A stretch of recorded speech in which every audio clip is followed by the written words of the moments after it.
আসসালামু আলাইকুম। Dream budget friendly tour ডিবিএফটির পক্ষ থেকে আপনাদের সবাইকে স্বাগত জানাচ্ছি। আমি নোমান রাজু। আজকে আপনাদের সাথে একটি বিষয় নিয়ে কথা বলবো, তা হচ্ছে আসলে এই যে ইন্ডিয়া ট্যুরিস্ট ভিসা একদম বন্ধ করে দিয়েছে এবং এই যে মেডিকেল ভিসার জন্য আপনার পেমেন্ট স্লট দিচ্ছে না। আপনি যে পেমেন্ট করবেন সেই সিস্টেম নেই, আর পেমেন্ট না করলে তো অবশ্যই আপনি স্লট পাবেন না। তো আসলে কি এই যে এই সমস্যাগুলো হচ্ছে, এটির জন্য কি আসলে আমরা বাংলাদেশিরা কোনোভাবে কি দায়ী নয়? তো আমরা এই বিষয়টি নিয়ে যদি কথা বলি, তাহলে দেখেন আরটিভির গতকালকের একটি নিউজ এবং হচ্ছে ইন্ডিপেন্ডেন্টও সেম নিউজ করেছে আজকে সকালে, যে এখানে যা লেখা রয়েছে সেটা হচ্ছে ভারতীয় আপনার হচ্ছে ভিসার আবেদন করেছে 20,000 বেশি এরকম বাংলাদেশিদের পাসপোর্ট আপনার ভারতীয় হাই কমিশন ফেরত দিয়েছে। ঠিক আছে, ট্যুরিস্ট ভিসার উদ্দেশ্যে। তার মধ্যে আমিও একজন, এবং আপনারা অনেকে যারা আমার এই ভিডিওটি দেখছেন তাদের মধ্যেও কেউ কেউ হতে পারেন।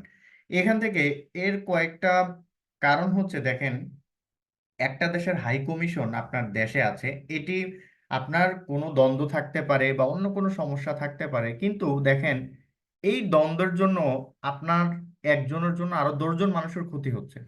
এখানে একটা প্রতিবেদন রয়েছে আরটিভিতে, যেটি অনলাইন rtvonline.com তাদের ওয়েবসাইটে বলা হয়েছে, সর্বশেষ খবর অনুযায়ী 20,000-এর বেশি বাংলাদেশি পাসপোর্ট ফেরত দেওয়া হয়েছে। ঢাকায় ভারতীয় হাইকমিশনকে উদ্দেশ্য করে ব্যাপক বিক্ষোভ ও হুমকির পরিপ্রেক্ষিতে এই পদক্ষেপ নেওয়া হয়েছে। মূলত বাংলাদেশি নাগরিকদের জন্য ভিসা পরিষেবা অনির্দিষ্টকালের জন্য স্থগিত করার ফলে এই পরিস্থিতির আপনি তৈরি হয়। তো টাইমস অফ ইন্ডিয়াও এখানে একটি কথা বলেছে, বেশ কয়েকটি সূত্র নিশ্চিত করেছে বর্তমানে শুধুমাত্র সীমিত সংখ্যক জরুরি ভিসার আবেদনগুলো প্রক্রিয়া করা হচ্ছে। অবশ্যই এর মধ্যে কিছু ব্যতিক্রম ভিসা আবেদন অন্তর্ভুক্ত রয়েছে, যেমন মেডিকেল, ইমার্জেন্সি, স্টুডেন্ট ভিসা এবং তৃতীয় দেশে আহ, অথবা আপনি ডাবল এন্ট্রি ভিসা আমরা যেটাকে বলি, কেউ এম্বাসি ফেস করতে যাবেন। ঠিক আছে, তো আসলে এই প্রবলেমগুলো কারা করছে? ঠিক আছে, দেখেন, আপনি কোনো একটা কারণে ইন্ডিয়া যাবেন, আপনি ঘুরতে যাবেন, সেটা ভিন্ন ব্যাপার, কিন্তু এখন যেই সমস্যাটা হচ্ছে, মেডিকেল ভিসা দিচ্ছে না। আপনার মা অসুস্থ থাকতে পারে, আপনার বাবা, আপনি নিজে, অথবা আপনার বাচ্চা। আমার কাছে ডেইলি এরকম অনেক কল আসে যে ভাই আমার বাচ্চাটা অসুস্থ, ভাই আমার মা অসুস্থ, ভাই আমি নিজে অসুস্থ, কেউ ক্যান্সার পেশেন্ট আছে, কেউ মনে করেন কিডনি পেশেন্ট আছে, এরকম অনেক বড় বড় রোগ যাদের আসলে এই প্রবলেমটা হচ্ছে শুধুমাত্র এই ধরনের আচরণগুলো করার কারণে। দেখেন, আপনি চাইলেই একটা দেশের হাই কমিশন, সেখানে আপনি কোনো কিছু করতে পারেন না। এটা একজন সাধারণ বাংলাদেশী হিসেবে যেমন আপনার কোনো, যেমন আইনে নাই যে আপনি কোনো দেশের হাই কমিশনকে কিছু বলবেন, সেখানে গিয়ে লাফালাফি করবেন, সেখানে গিয়ে আন্দোলন করবেন, ঠিক আছে, বা সেখানে গিয়ে তাদেরকে হুমকি দিবেন। দেখেন, এটা তো আরটিভির নিউজ গেল, আমি যদি ইন্ডিপেন্ডেন্টের নিউজে যাই, সেই ঘটনাটা কিন্তু আরো মারাত্মক। দেখেন, এখানে যা লেখা রয়েছে, ভিসার দাবিতে ব্যাপক বিক্ষোভ এবং হুমকিমূলক ইমেল দেওয়ার প্রেক্ষিতে, দেখেন আপনি কিভাবে এটা করেন, আপনারা যারা এটা করেছেন ভাই, আপনারা কিভাবে এটা করেছেন? আপনি তো এই ধরেন 20,000 মানুষই ধরেন মেইল করেছে, কিন্তু আপনার এই 20,000 মানুষের জন্য আপনি জানেন প্রত্যেক বছর বাংলাদেশ থেকে কত পরিমাণ মানুষ আপনার ইন্ডিয়াতে যায়? আপনি যদি দেখে থাকেন, এই যে ইন্ডিয়াতে যাচ্ছে, গত বছর প্রায় 16 লক্ষ ভিসা দিয়েছে। ঠিক আছে, 2023 সালে 16 লক্ষ ভিসা দিয়েছে। আপনি বুঝতে পারছেন, তার মধ্যে প্রায় 40% আপনার হচ্ছে মেডিকেল ভিসা। তারা তো ঘুরতে যাচ্ছে না। 23 সালে তো সবকিছু স্বাভাবিক ছিল, ভিসা অহরহ দিচ্ছিল।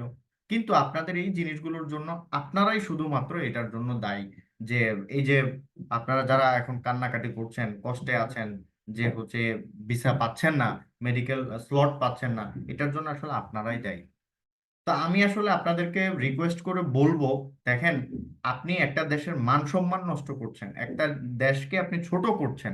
আপনার এই অধিকার আসলে নেই, যে আপনি একটা দেশকে ছোট করছেন। আপনার জন্য আরো 10 জন বাঙালি বিপদে পড়ছে, আপনার জন্য একজন মা কষ্ট পাচ্ছে, একজন বোন কষ্ট পাচ্ছে, আপনার একজন বাচ্চা কষ্ট পাচ্ছে।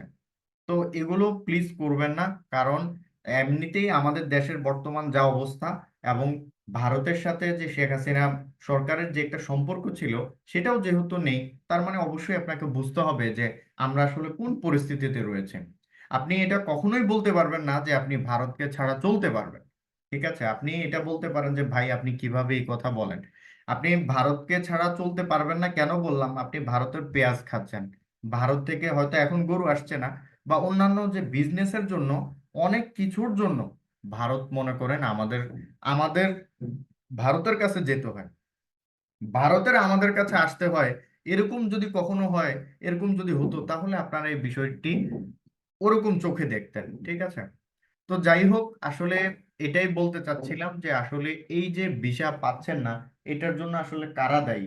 এটার জন্য কি শুধুমাত্র ইন্ডিয়াই দায়ী, নাকি এটার জন্য আসলে আমরাও কিছুটা দায়ী?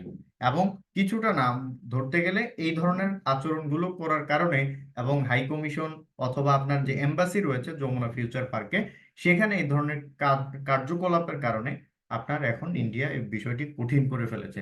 দেখা যাক তারা আসলে এই বিষয়টি আরো কি করে, এবং তারা আসলে এই বিষয়টি নিয়ে কি চিন্তা করে। তো আপনাদের সাথে এই বিষয়টি শেয়ার করলাম আপনাদের জানার জন্য যে আসলে যারা ট্যুরিস্ট ভিসা নিয়ে চিন্তা করছেন, তো তাদের জন্য আসলে এই ভিডিওটি করা। তো পরবর্তী যে কোনো ভিডিও পেতে অবশ্যই আমাদের চ্যানেলটি সাবস্ক্রাইব রাখবেন, অথবা ইন্ডিয়ান ভিসা রিলেটেড যে কোনো তথ্য জানতে স্ক্রিনে দেওয়া আমাদের নাম্বারটিতে কল করুন। অবশ্যই আমরা আপনাকে জানিয়ে দিব, অথবা হোয়াটসঅ্যাপ করতে পারেন, এই নাম্বারটিতে হোয়াটসঅ্যাপও রয়েছে। অথবা আপনি যদি ইন্ডিয়া সহ বিশ্বের যে কোনো দেশে যেতে চান, বিমান টিকিট অথবা ইন্ডিয়ান এয়ার টিকিট, অথবা যে কোনো দেশের টিকিট করতে চান, এয়ার টিকিট অথবা রেল টিকিট ইন্ডিয়ান, তাহলে আমাদের সাথে যোগাযোগ করুন, অবশ্যই আমরা আপনাকে সেটি করে দেব।